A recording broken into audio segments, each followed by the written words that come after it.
and welcome. Welcome to A Resonant Life, produced by The Time Is Now Productions. I am Mike Thompson, your host and Reflector-in-Chief.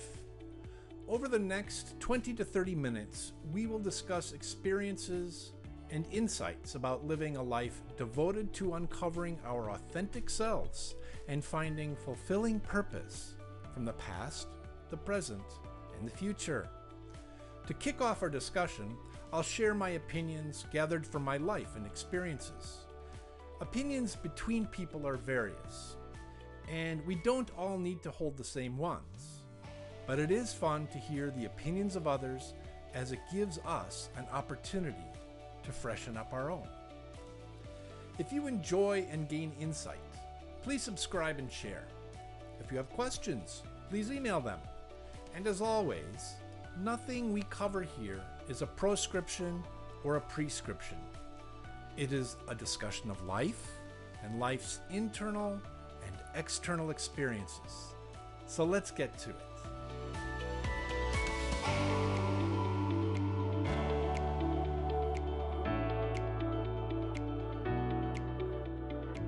Hello, everyone. Hello, thank you for joining today. But before we get into the topic today, I want to take a moment to address the current war in the Middle East. Like many of you, I became so very angry about this, and anger is a completely justified, rational, and natural response to war and to those who start war. But in Buddhism, anger is a destructive emotion in all of its forms. And I say this without any judgment of people who remain angry and use their anger to engage in action, be it protest or any other action of opposition to war. I mean, we all have our own way to channel our opposition to war and violence and our desire for peace. So for me, I'm working to transmute my anger into something positive, like an emotional alchemist. And for me, as a Shinyo Buddhist, that means action. Not just thinking and meditating and praying. It requires action. So that's where I'm at. Still in process, still digesting, trying to find the actions I can take to tip the scales even just a little more toward peace. And I hope you too are working with your anger and frustration about the current war. Please don't let it stew, because that anger will only lead to more anger and even depression. So don't let it stew. Please use it or convert it in some way to go forward and make positive change around you in your life and in the world. I have a feeling we'll need to cycle back on this. War and its aftermath are always disastrous and disturbing and destructive. But that said, okay, let's turn to today's topic. And today's topic is expanding our capacities for kindness and compassion. And I think you'll find it actually has direct relevance to transmuting anger into something positive. It occurred to me the other day, while looking through some social media, that these days it seems that there's a lot of celebration around FAFO, F-A-F-O, without using the F word, F around and find out. It is the you deserve it response directed towards people who encounter hardship or difficulties as a result, directly or indirectly, of choices they've made in their lives, especially political choices, opinions, and views, particularly those that you might disagree with. FAFO, F around and find out. One example comes to mind, a specific example, and really a tragic one. So there was a Mexican-American man who was an ardent MAGA supporter and influencer who subsequently got deported. And the online response to this? FAFO. And I confess, while I've not pushed like on any of those FAFO posts, at least I don't recall doing so. But I admit, I felt, yeah. What did you expect? You deserve it. I did. I felt that way for sure. And a further confession, I've not been able to overcome this urge, these feelings of you got yours. So hence I'm going to look into that because it's dystonic. It doesn't feel comfortable celebrating somebody else's misfortune. So let's dig in and look at it, take it apart. FAFO is basically, I think, the modern equivalent of Schadenfreude. Forgive my pronunciation, but Schadenfreude it's a German word, and it means, I'm sure you might know, pleasure derived from another person's misfortune. And specifically, it's the personal experience of satisfaction, amusement, or gratification at someone else's setback, or their failure, their embarrassment, or their suffering. And there's a psychological element that's operating here. FAFO is driven by the ego, that old friend we're working on taming. And the psychological aspect is this. FAFO, or Schadenfreude, is emotion often linked to rivalry, envy, status, comparison, resentment, or perceived justice. Think comeuppance.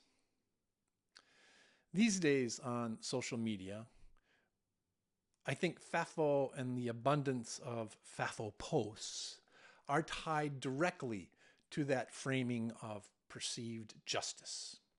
Comeuppance. You got yours. F around and find out. And none of this FAFO or Schadenfreude comes from compassion, does it? Pretty obviously, no. There's no kindness in FAFO.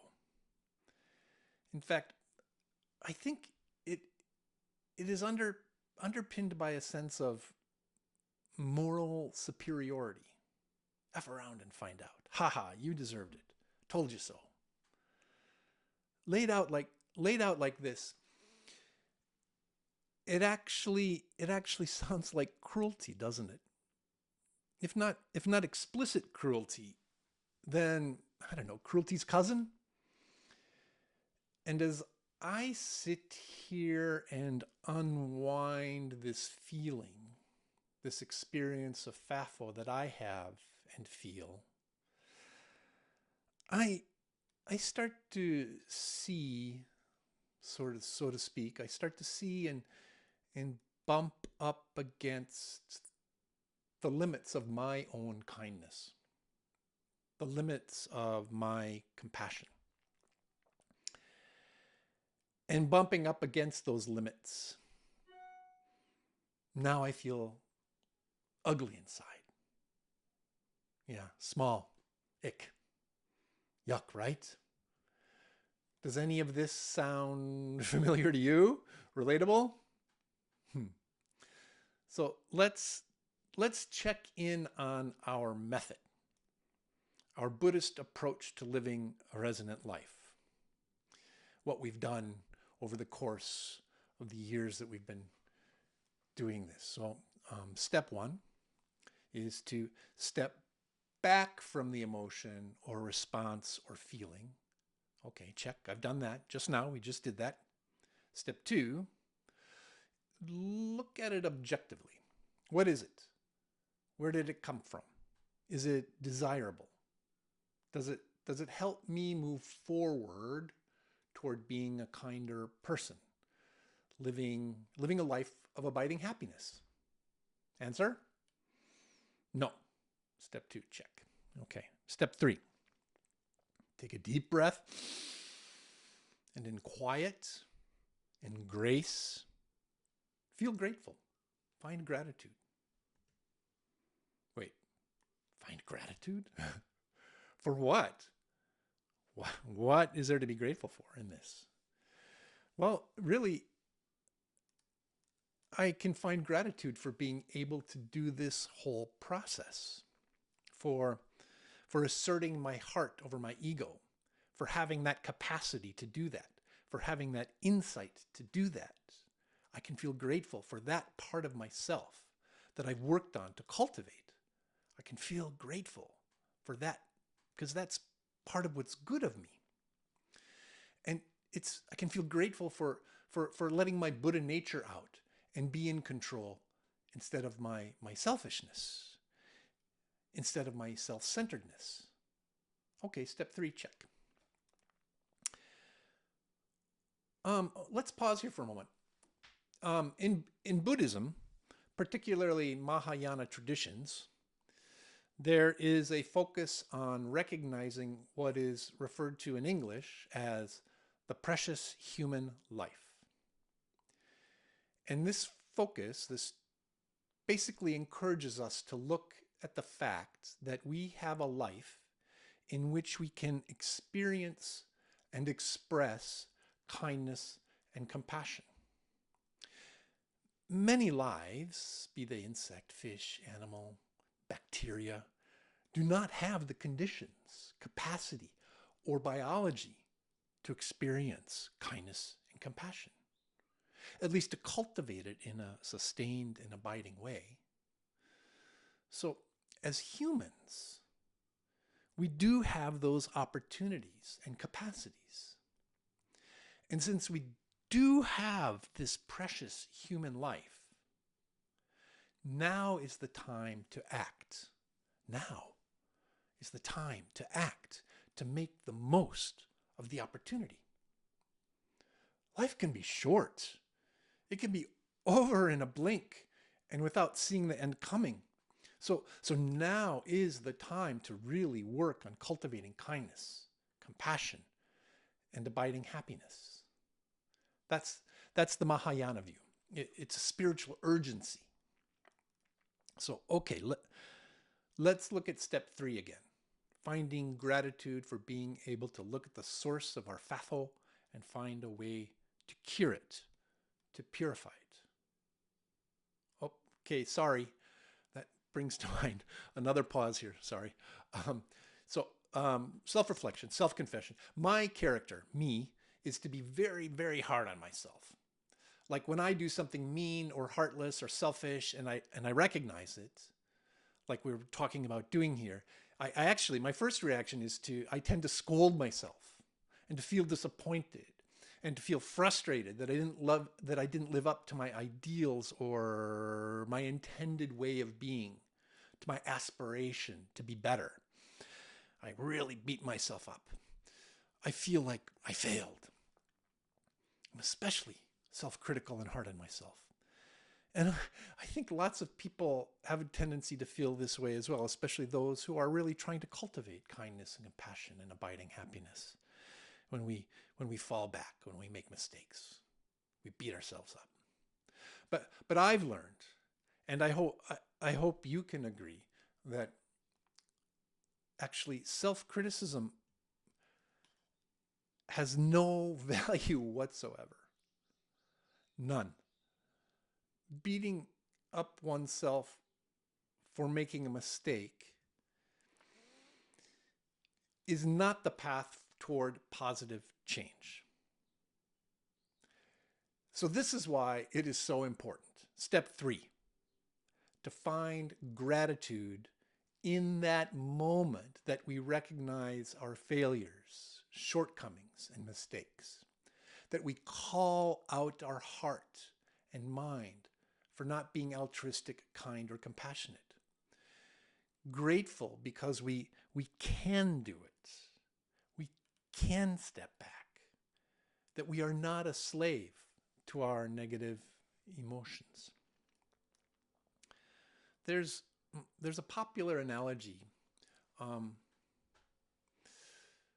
a rough surface cannot be smooth without being sanded. So finding gratitude for noticing our mistakes, our shortcomings, this polishes the accumulation of negativities that cover and cloud our pure hearts of compassion and kindness, that cover our Buddha natures. And the other hand, self-criticism, this is just a doom loop.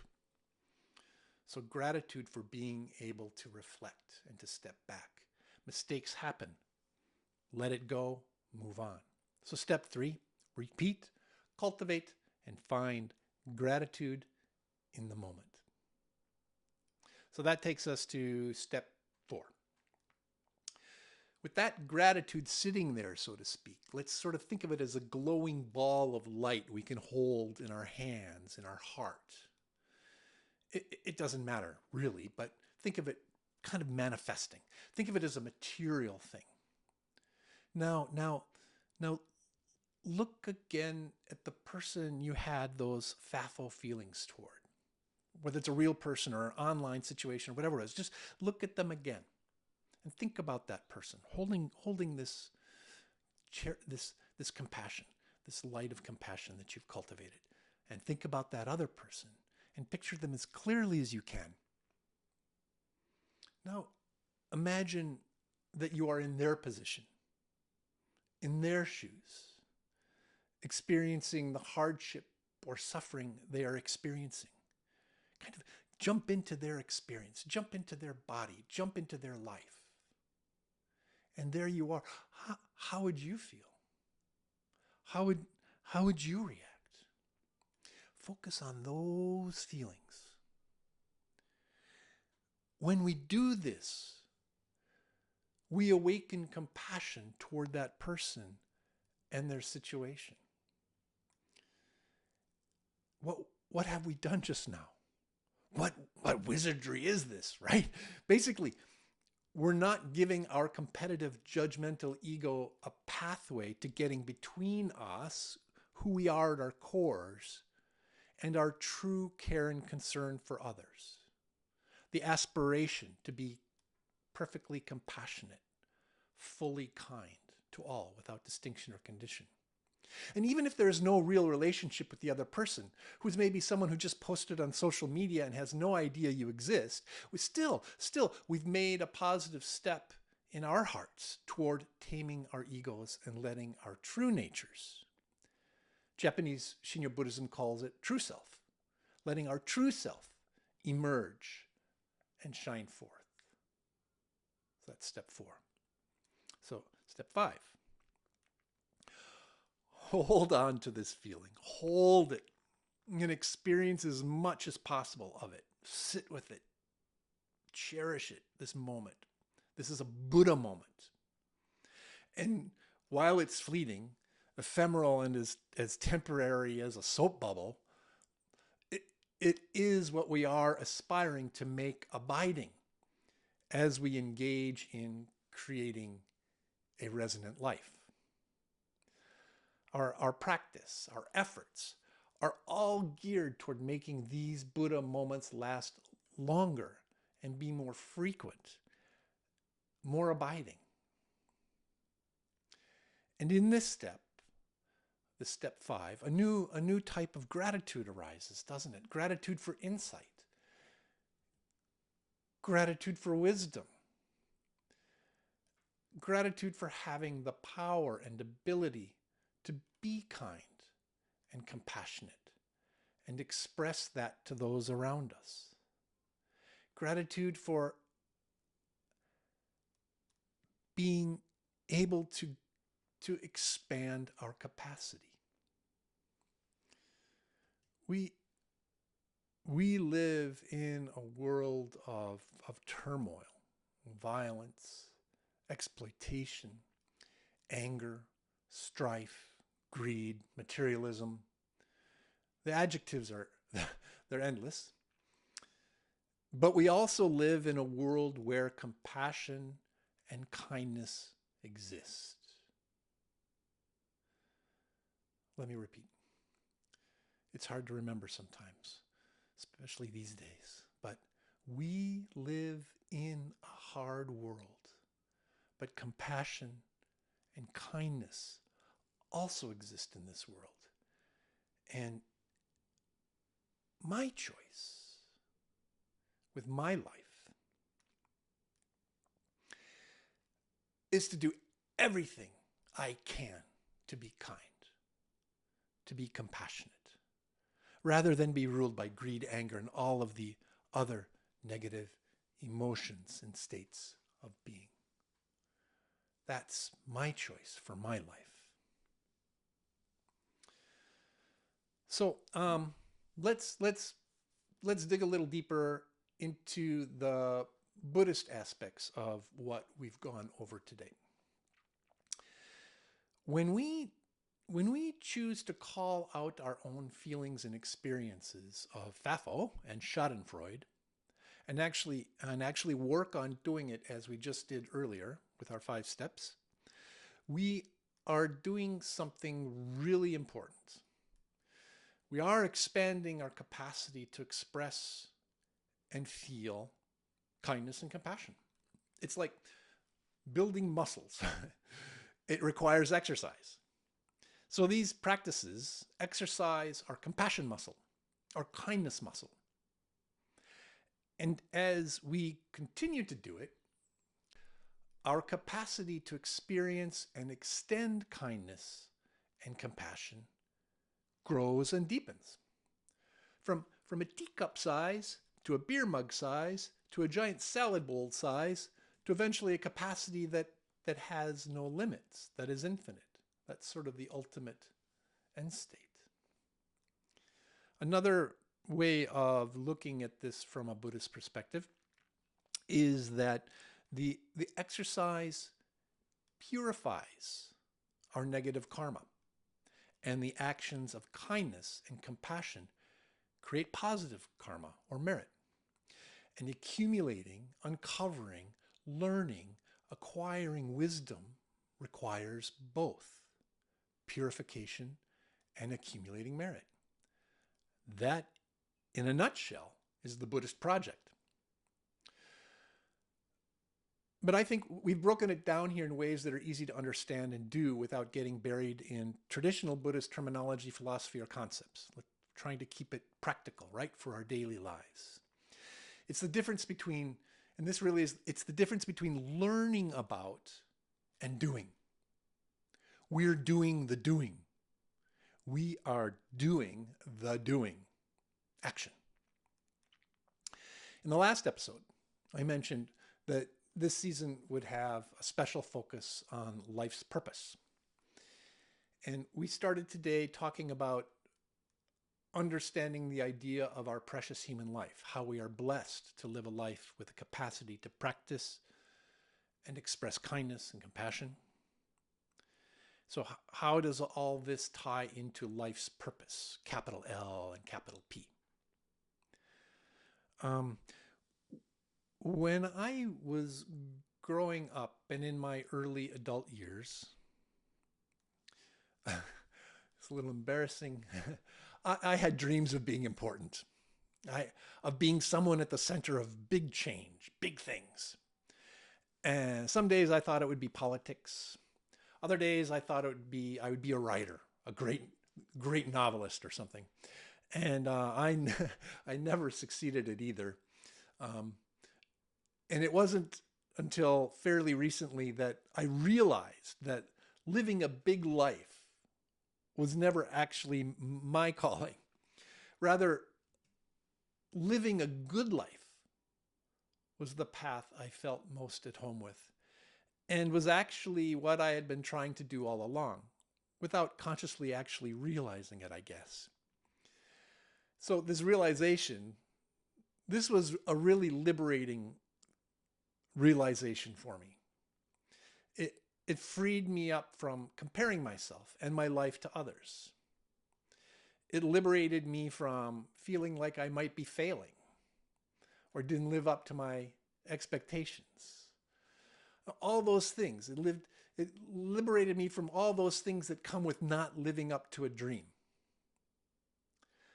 Living a good life. That resonated. And I realized, for me, that was my life's purpose. Well, at least an aspect of it. Sort of the foundation, the base. So now I'm working on living a good life and exploring all the things that means and what its impact is. I guess I want to make a subtle distinction. Living a good life does not preclude also living a big life. It is just that for me, living a big life was something tied to my identity and sense of self that was holding me back. Everyone has something that holds them back. Mine was wanting a big life, an important life. And really, this is just another expression of ego, isn't it?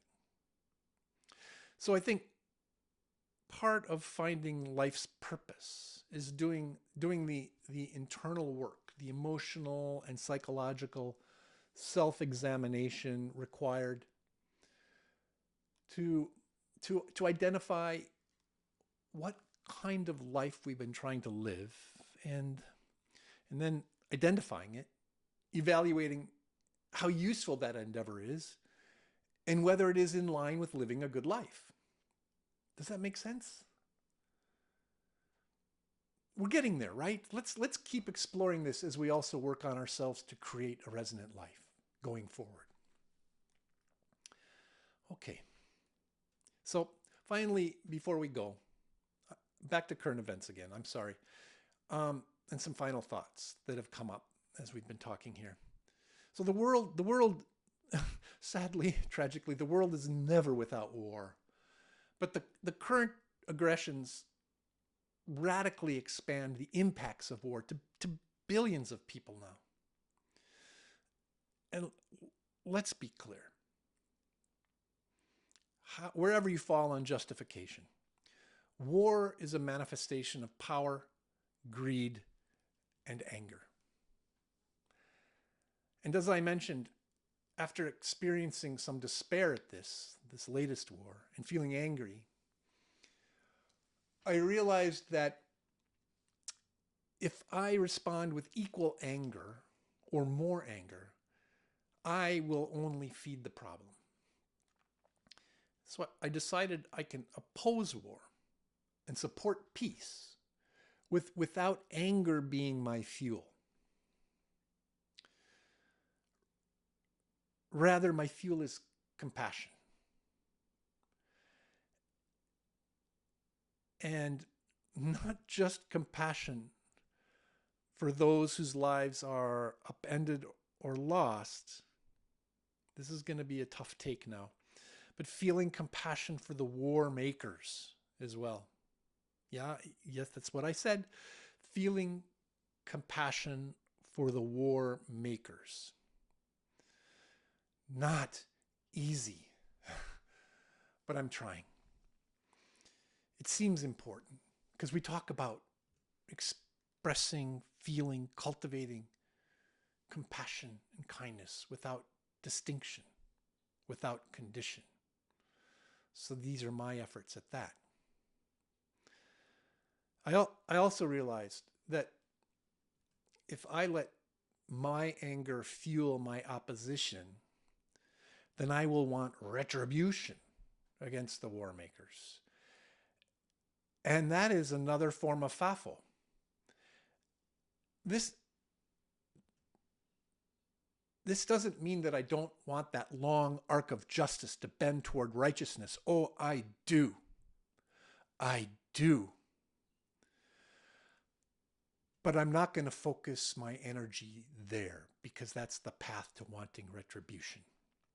Rather, I'm going to focus on extending compassion to all. And of course, I'll protest too. There's nothing better than exercising the right to protest, to make our voices heard, right? But I will try to do so without anger, rather with compassion and kindness. Now, all this might be an unpopular take, but there it is. And this is about sharing with you my process, and hopefully you having your own process that helps you to go forward as well. So with that, we've talked about a lot today, gone over a lot, and I want to thank you for listening today, and I look forward to talking again in our next episode. Thank you.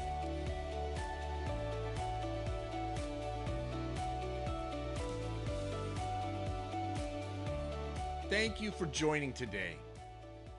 If you enjoyed what you heard here and want to hear more, please subscribe and share. If you'd like to share your own experience, thoughts, or ask a question, please send an email to mike@resonant.social. Theme music is courtesy of Stock Audios, distributed by Pixabay. A Resonant Life is from the Time Is Now Productions. Your support in all its many forms is deeply appreciated.